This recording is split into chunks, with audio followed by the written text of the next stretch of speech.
The boardroom went silent when my own son stood up and told everyone I was no longer fit to run the company I built. He held a doctor's report, my signature forged at the bottom, and in that moment I realized he wasn't trying to help me. He was trying to erase me in front of the people who once respected me. Before we go any further, take a moment to subscribe to the channel and tell us in the comments where you're listening from. I walked into that building thinking the day would be about numbers, not endings. Urgent on the calendar usually meant a client crisis or a vendor dispute. It never meant families standing at the far end of a table with a packet of paper that could change every door you'd ever opened. I remember the lobby smelling of citrus polish and stale coffee, the receptionist glancing up with the polite, practiced smile that meant someone had rehearsed being upset, so everyone else wouldn't have to. I carried my thermos because habits are small anchors, and I didn't know then how much I'd need to hold on to anything steady. The room was fuller than it should have been. Faces I'd trusted for years had that careful neutrality people put on when they don't want to tackle a person but must assess a problem. The board table looked staged, like the opening of a play I'd never been cast to perform. At the far end, my son sat with his hands folded and a pointless calm on his face. For a second the sight of him was a balm. Then he stood, and the air rearranged itself. He read the report aloud with the detachment of a man reading a prepared statement. He spoke of concern, of indications, of a need to protect shareholders and the legacy the company represented. He slid the medical report across the table. The diagnosis was printed and clear, the bottom bearing a signature that matched mine enough to make a stranger pause and not look twice. My heartbeat moved to the rhythm of the second hand on the clock. My mouth filled with the taste of sudden metal. I know my own handwriting the way I know the small ticks of my car. This wasn't mine. The curve of the Y, the tilt of the T, they were mimicry, not mark. The feeling that rose in me wasn't immediate rage so much as a dizzying, cold certainty. Someone had manufactured a story about my mind and handed it to my family, wrapped in authority. They moved with surgical politeness. The auditor I'd shared dinners with presented a timeline, flat and inevitable. Fiduciary duty, they said, risk mitigation. Those phrases, sterile as they are, do a terrible thing. They make unkind acts sound like civic necessity. Hands were raised, votes were cast. My signing authority was suspended. My name did not need to be shouted to be removed.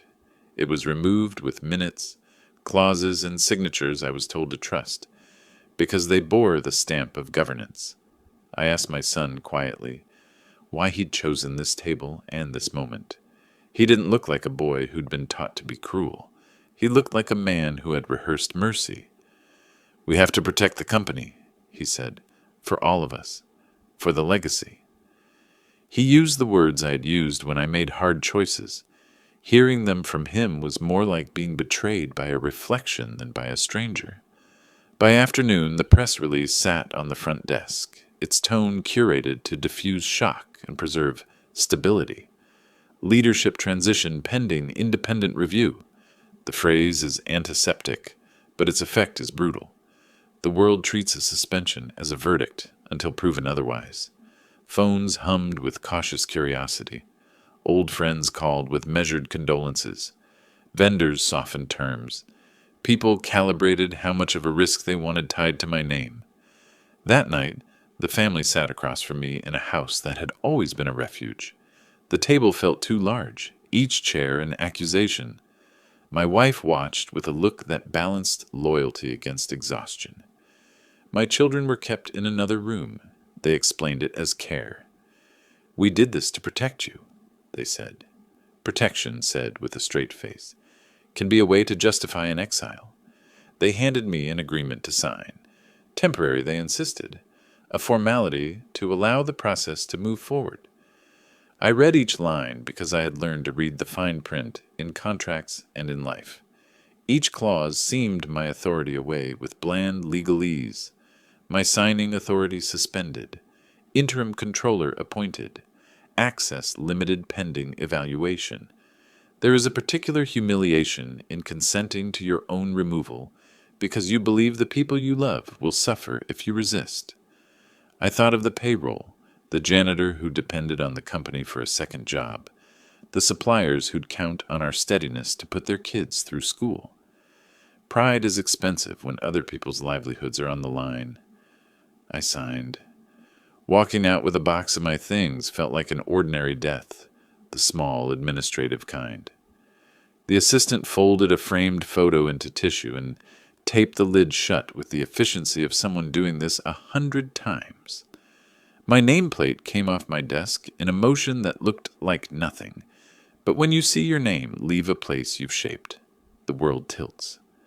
My son sat in my chair and arranged my papers with a composure that had the sheen of planning. He answered a vendor call and used the line I used to use. He wore my cadence like a suit. The first nights after were a collage of small humiliations, articles cropped up with the gentle cruelty of headlines. Leadership transition read with the kind of respect sentences earn when the public prefers neat arcs to messy truths. Messages arrived from people I'd once called friends, careful and sparse. "We support the board's decision," some said. Support in practice meant stepping away. In many cases, it meant betting on who would be the safer face to be seen with. A lawyer took the box of documents I'd been given and began to peel at edges. He was a man who believed in procedure and in the stubbornness of paper. "We can challenge the signature," he said. "We can subpoena the source. We can do handwriting verification and pull server logs."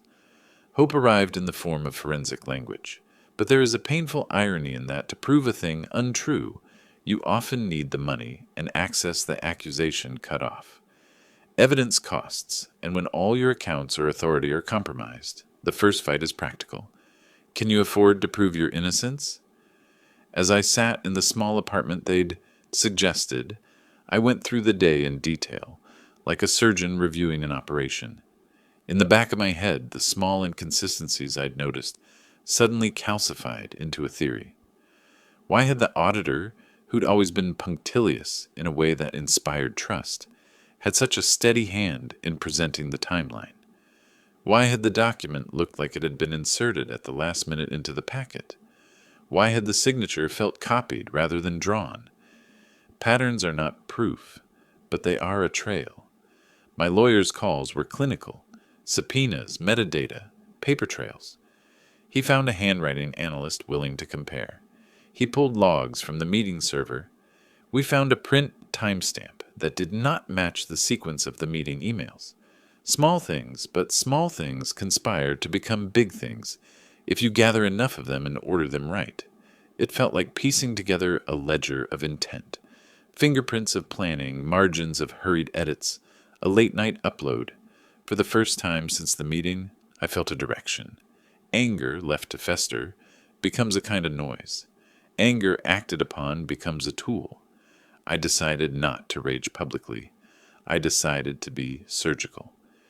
If the weapon used against me was paperwork dressed as authority, my counterweapon would be the meticulous collection of data, timestamps, logs, ink patterns, witness statements. There is a discipline to turning humiliation into evidence. It requires patience, and I had learned the cost of sudden moves. There were nights when loneliness felt like a living thing. I would find myself rifling through old photos. A boy asleep on my office sofa, clutching a report card. My son laughing at a campfire, his small freckled hand in mine at a parade. The man who had stood and read that report did not always live inside those pictures. People change. Ambition can be a slow rot. The realization that someone you raised could orchestrate your removal left a grief that had nothing to do with public reputation and everything to do with the private erosion of trust. Rumors began to curl through the industry. Clients asked pointed questions wedged into casual conversations. A supplier called to say they would monitor the situation. The auditor cultivated the image of a dispassionate guardian, the man who exposes risk and acts in the public interest, But public roles can be assumed as easily as suits. They do not guarantee virtue. I began to map the anomalies with the kind of careful eye I'd once used to spot misallocated funds. Where there's motive, there's method. One night, a small note slipped under my door at the apartment. A single line scrawled on a slip of paper. Check the 1403 transfer to Larkin Holdings. M. The handwriting was hurried. The letter M could have been anyone. It was the sort of crumb an acute mind sees as a map rather than a throwaway. Someone knew something and had wanted to risk whispering it to me. Whoever they were, they had moved in the right direction. Start with a transfer, then follow the routing, then find the account that benefited. I took that crumb and began the work. I hired a private investigator to trace the transfer. We pulled bank logs, identified shell entities, and began to follow money the way a man follows a scent trail in the dark. When you watch the ledger move, you see intention. The same careful architecture that builds companies can be reused to tear them down. It is the same toolkit, repurposed. I thought often of the moment my son had stood and slid the paper across the table. I thought of his face when he used phrases I had taught him, then weaponized.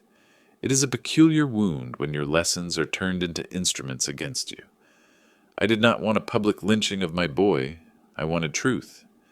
The work I chose next would not be loud. It would be patient. It would be precise. And it would demand proof so clear that no polished press release could undo it. I held the envelope they'd given me that night and listened to the city breathe. Anger had a shape now, not a spectacle, but a plan. I would make the ledger speak. I would find the seam in the narrative they'd stitched and pull at it until the whole thing came undone. I started where paper betrays itself, in timestamps and tired servers, in the small mechanical truths machines. Keep when people lie. The private investigator I hired moved like a man who reads other people's margins, quiet, patient, relentless. He traced the 1403 transfer, followed its ghost through shell companies with names that sounded like islands, and found a trail that led to accounts suddenly closed and reopened at odd hours. Every time we pulled one thread, another cent appeared, a routing number that matched a printer register, an IP address that tied a late-night upload to the building's copy center, a login that came from a workstation usually reserved for my auditor. When you gather paperwork the right way, things stop being plausible stories and start being sequences. The handwriting analyst's report arrived with graphs and measured curves. He did not use dramatic language. He used numbers. The pressure curves didn't match mine. The sweep of the signature looked reconstructed, as if someone had traced my rhythm rather than written with my hand. The report didn't shout my innocence. It simply removed the comfortable assumption that the paper on the table was authentic. A doubt surfaced that night, small and sharp. If the signature was forged, who had the skill and access to create it? The answer steered us toward people who had both motive and means. The auditor's proximity to the documents, his control of the timeline, the way his access could manufacture a narrative. These were no longer conjecture. They were a map. We took the map to a prosecutor who had the patience for plotting truth. He read our exhibits the way a man reads a ledger for missing entries. He did not promise a fireworks moment. He promised procedure, and procedure is a kind of inevitability that grinds down pretense. He issued subpoenas. He asked for original files, printer logs, access records. The audacity of the scheme was that it relied on people trusting authority. The counter was to strip authority of its veneer by showing the human hands behind it. Word moved differently this time.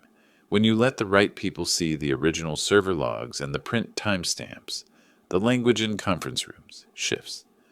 The auditor, who had once been an image of implacable calm, started answering questions in ways that left small gaps.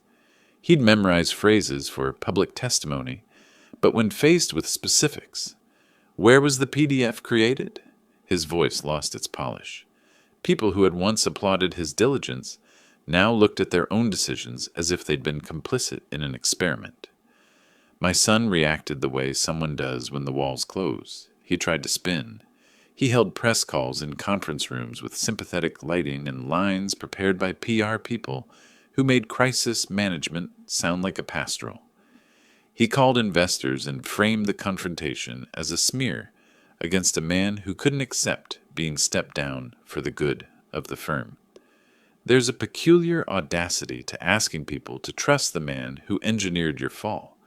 Some did. Many wanted a clean story and were willing to hold to it until something made holding untenable. The first real unraveling came not in a headline, but in a grainy security clip from the copy center. It showed the auditor slipping a USB drive into a machine at midnight, his coat pulled up against the hum of fluorescent lights. He looked ordinary, the ordinariness of crimes that succeed. The prosecutor lined that clip up against the metadata. 11:58 p.m. on the PDF creation and upload 2 minutes later, a print register entry at 12:03 a.m. The stitch was simple and brutal, presence plus production. The clip did not scream, it simply recorded. The law likes recordings. When warrants were served and subpoenas executed, the press did what press does. It went hungry. Headlines changed the tenor of conversations. The narrative that had once painted me as an unfortunate founder now painted a different picture, a calculated corporate coup. The auditor's image of probity cracked into small, glittering pieces. The Sun's interviews lost their sheen the day the prosecutor announced an inquiry into forged documents and questioned the provenance of the medical report. I won't pretend there wasn't private cost. Each motion filed, each piece of evidence produced, required me to expose parts of my life I'd kept private. Friendship strained under the weight of depositions and subpoenaed emails. My wife, who had been pulled into the scheme and the shelter of it, learned things in court filings she hadn't known when decisions were made behind closed doors. Watching her look at the evidence for the first time, parsing the difference between a man she loved and the man who'd orchestrated our removal, was its own quiet violence. It was also necessary. The prosecutor moved deliberately, and that deliberation made the fall more public. The auditor was indicted for forgery and conspiracy. The shell accounts we'd traced were frozen. The paper trail that had been used to make me small was now the same trail the state used to make them accountable. My son was called to testify. He answered questions with composure at first. Then under oath, his answers started to bend. When an associate produced a text message that read, "Clean break tonight, everything in place," the room saw triumph rather than leadership. Public humiliation works by the same logic, whether you're the perpetrator or the target. It relies on the crowd's willingness to believe a simpler story. We gave the crowd a new story, supported by documents and recordings, and that new story had teeth. The board that once voted to suspend me convened again and watched the tapestry they'd helped weave begin to fray. Investors who had once backed the Sun's quick purpose began to question the prudence of their position. People who had leaned toward governance as a refuge found themselves leaning toward accountability. There was a moment in the slow calculus of depositions when the Sun looked at me across a conference table and tried to justify what he'd done. He spoke of stewardship, of hard choices, of the need to modernize. He spoke as someone who believed the end justified the means. Listening to him, I felt an old ache, a desire to reclaim the child in the man across from me, and the knowledge that some things do not return to their original shape once broken. The climax that made the rest inevitable was not a courtroom scream or a viral video of confession. It was a quiet morning when the board called an emergency session, and the auditor, who had once presided over meetings with the air of a man cleaning a lens, was asked to step down and accept disciplinary action. He left the room with a folder and a face that had lost its ease. My son resigned from the chair he'd taken and issued a statement that read like someone attempting to trim the edges of a scandal with the blunt tools of regret and apology. Regret is a useful word. that suggests possibility of repair, where sometimes there is none. They lost more than position. The auditor lost his professional license and a reputation that had been his currency for decades. My son lost the trust of people who had believed in his competence and his filial loyalty. Authority is a fragile thing. Credibility, once pulled into question publicly and backed by evidence, dissolves faster than many expect. The company rebuilt slowly under external oversight, and distance grew where proximity had once been automatic. That distance was its own punishment. I did not want to turn this into an act of theatrical revenge. I did not want a scene on the steps of a courthouse where I declaimed my pain. What I wanted was correction that was proportionate and undeniable, indictments, resignations, and a recalibration of governance that made similar schemes harder to attempt. The prosecutor's office achieved that. The law moved in a way vengeance rarely can. It returned the facts to their rightful places. In the months afterward, life settled into a new rhythm. I went back to work in a different way, not rebuilding the empire, but helping to ensure it had sturdy foundations. I testified at governance seminars, spoke about the danger of unexamined authority, and quietly mentored a new generation of managers who needed to learn the ethics of stewardship. My son and I did not reconcile. There were attempts at conversation that ended in silence. I will not say I felt no shame for what had happened between us. I accepted that human relationships are messy and that some wounds do not close neatly.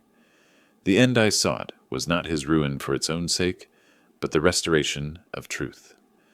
That restoration came with a cost: the publicness of a family's fracture, the loss of private dignity, the way children ask questions at dinner tables that once knew other stories. I learned something bitter and precise, that power reveals what you are, and sometimes what you are is not what you intended.